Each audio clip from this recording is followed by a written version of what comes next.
So why look at anticipation and why now?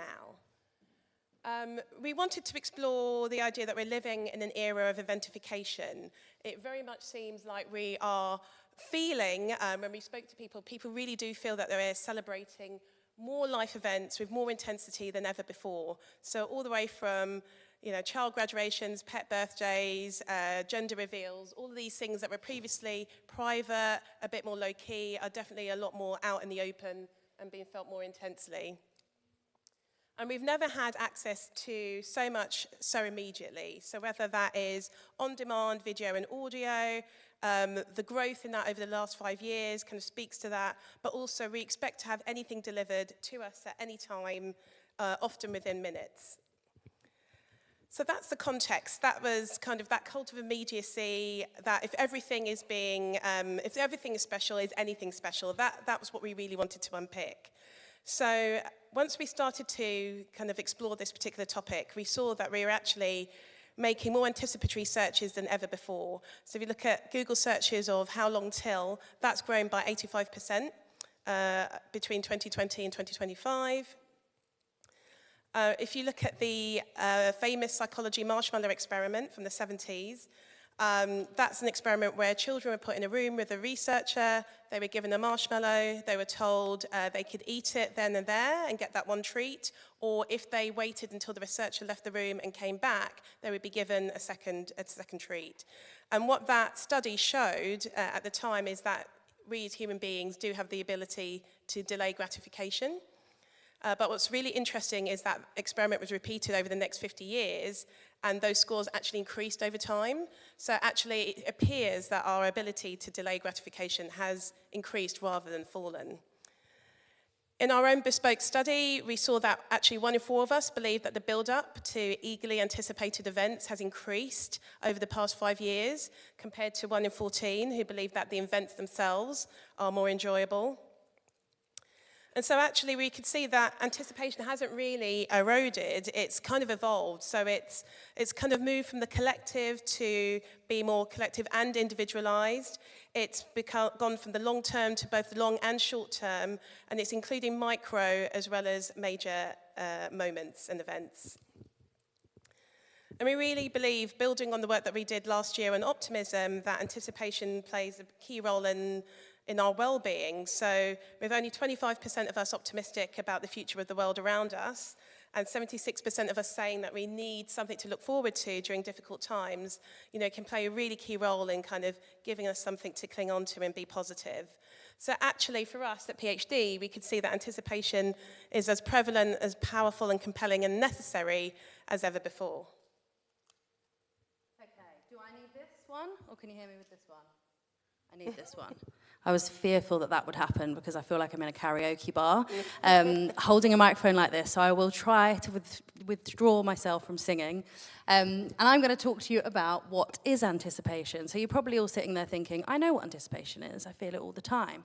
But actually, we spoke to a neuroscientist, if you could click on Lou, Professor Amanda Ellison, and she told us that actually anticipation itself isn't positive or negative emotion, it's neutral. We apply emotion to anticipation. So if we think about it as a bit of a spectrum, so from one end of the spectrum, you've got dread, anxiety, worry. Some people might, you know, experience the exact same event or situation and be way on this side, right? Apprehension, nerves. Someone who's going to present potentially might be feeling really nervous, whereas someone else might be feeling really joyful, optimistic, excited about that. So it's important to think about anticipation as the umbrella under which many emotions can sit.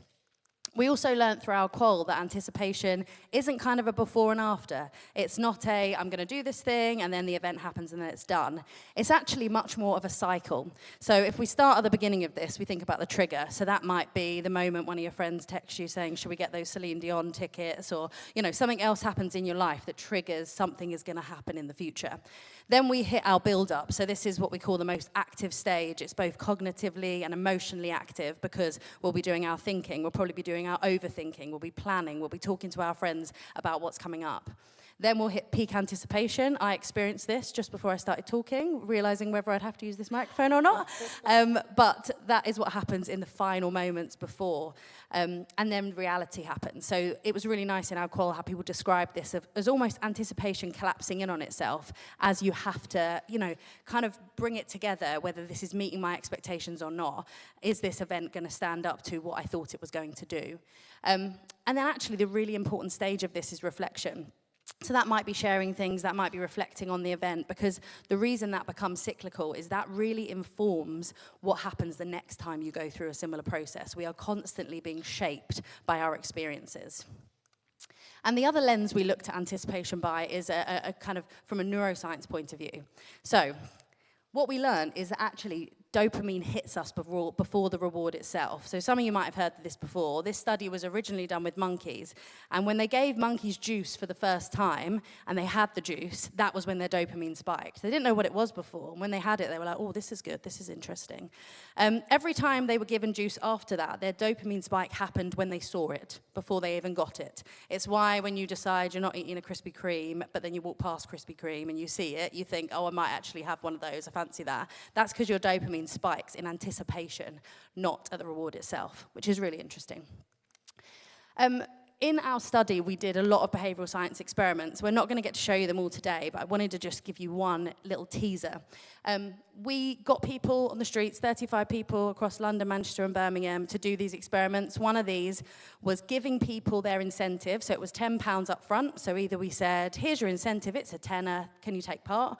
Or we said, there's going to be an incentive, but it's a surprise at the end.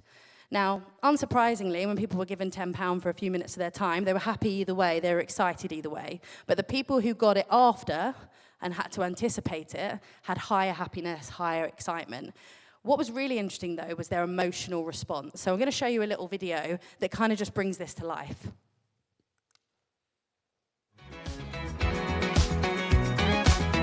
I'm very excited with incentive. It is going towards my little piggy bank. I'm very excited. I am again unemployed, so any little helps. I'd probably make less at work, doing a lot more. You've built my coffees. I'm really happy because it can buy my lunch. Easy money. 10. I'm £10 better off than I was at the start.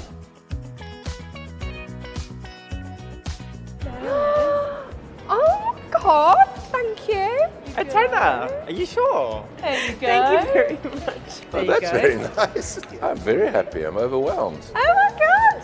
Oh, thank you so much. Oh my God, thank you so much for this. I could just get Popeyes now and a drink and I'll be fine. So it's a good one. I'll be doing this more often because of this now.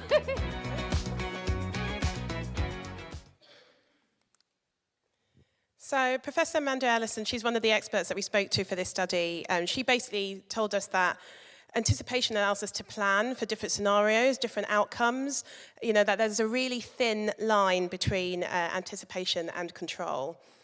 It's that planning and that control, which is why we do everything that we can. 2/3 of us, in fact, do everything we can to avoid anticipation, just as this backpacker did here, who didn't want to go travelling at all, didn't want to face the prospect of it at all without her favourite brew.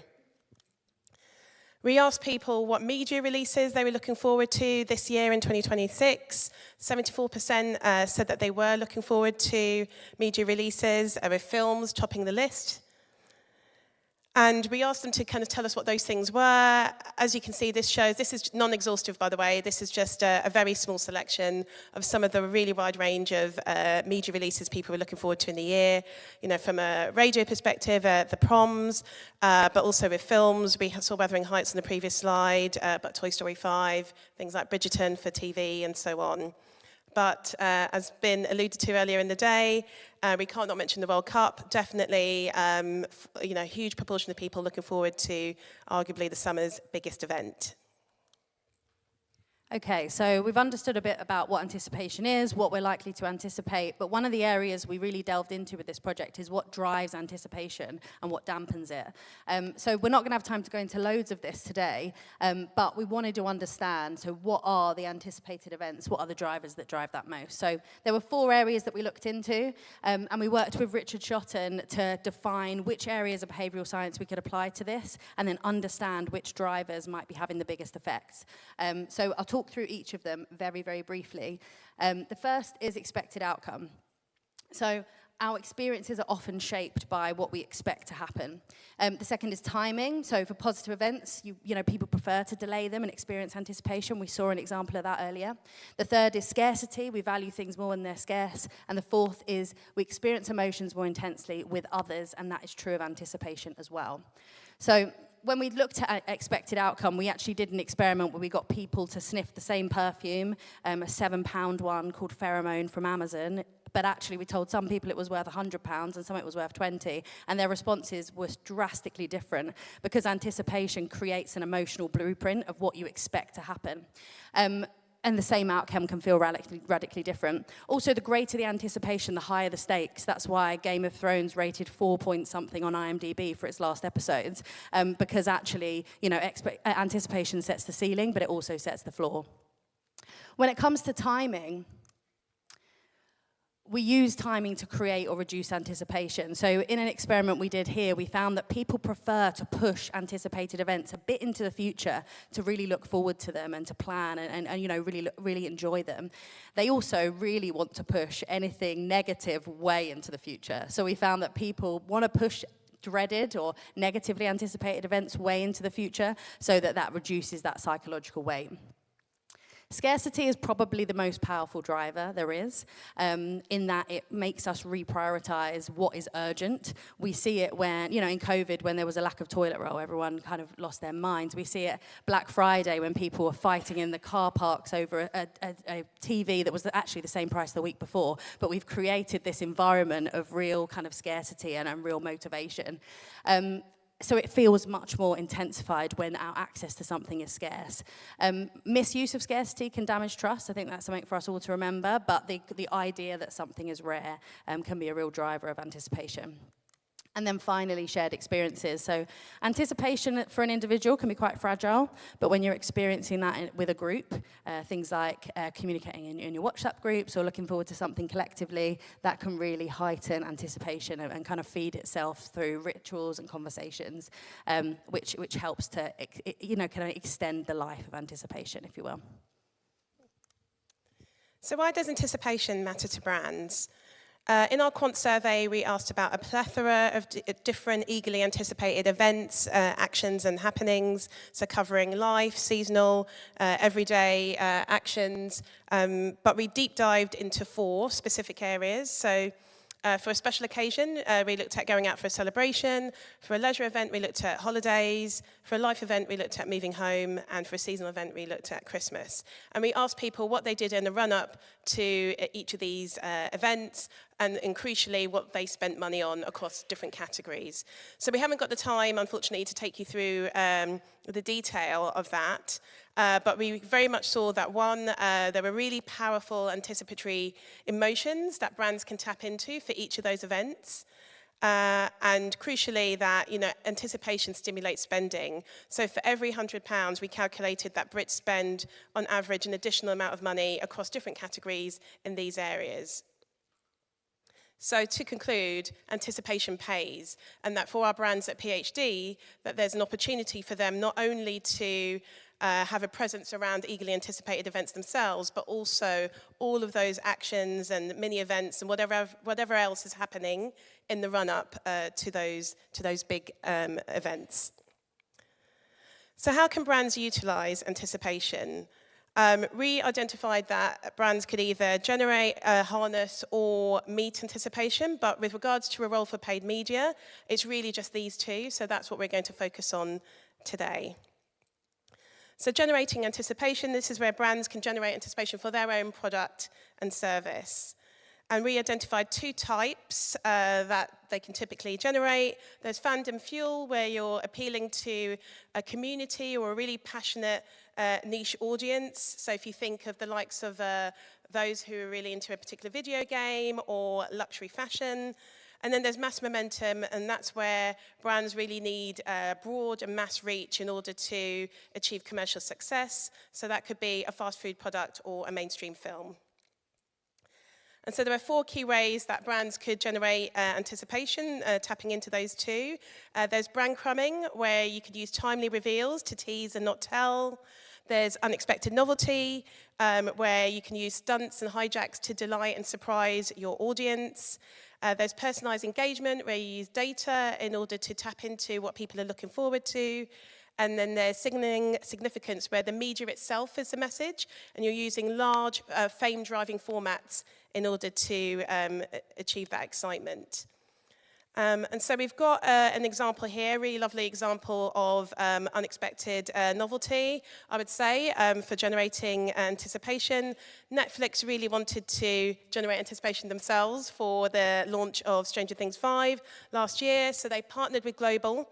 And they created a pop-up radio station, an immersive radio station, played 80s hits, had American DJs, American TV ads, sounds like my ideal, like, yeah, amazing, in order to create that excitement for the launch of the new season last year. Okay, and the other way is harnessing anticipation. So this is much more about an event that already exists in people's lives and how you can tap into that to harness what is already there. So there's two ways to harness anticipation. One is life levers. So this is about things that might happen in lots of people's lives. So retirement, having a baby, moving house, but they'll happen at different times for different people.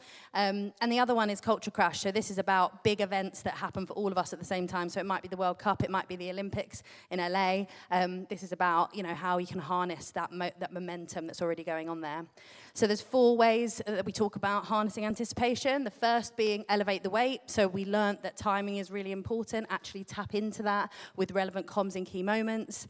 The second is conversation connector. So actually follow the trends, see what's going on in that space, and join the conversations as events unfold. The third being authentically anchor. So this is about going beyond badging. How can you be really authentic in that space? Is it a space you have the agency to play in? And then finally, supporting voice. So this isn't about brands trying to be in the driving seat of that event that's already happening. It's about how can you be in the passenger seat and how can you help enhance the momentum of something that's already existing. And a lovely audio example that we've got here is Global and Oasis. So obviously really harnessing that momentum of Oasis, you know, the reunion and coming back. Global Radio X had a Oasis-only radio station which played, you know, all of the Oasis back catalogue round the clock. And I particularly enjoyed that someone started a change.org petition to save Radio X Oasis from shutting down because it was loved just that much. Okay, so that's us. That was a whistle-stop tour of the anticipation work. We've got lots more content and work. If anyone else is interested, then please do drop Lou and I a note. And otherwise, thank you very much. And I'm glad we didn't sing. Thanks, everyone.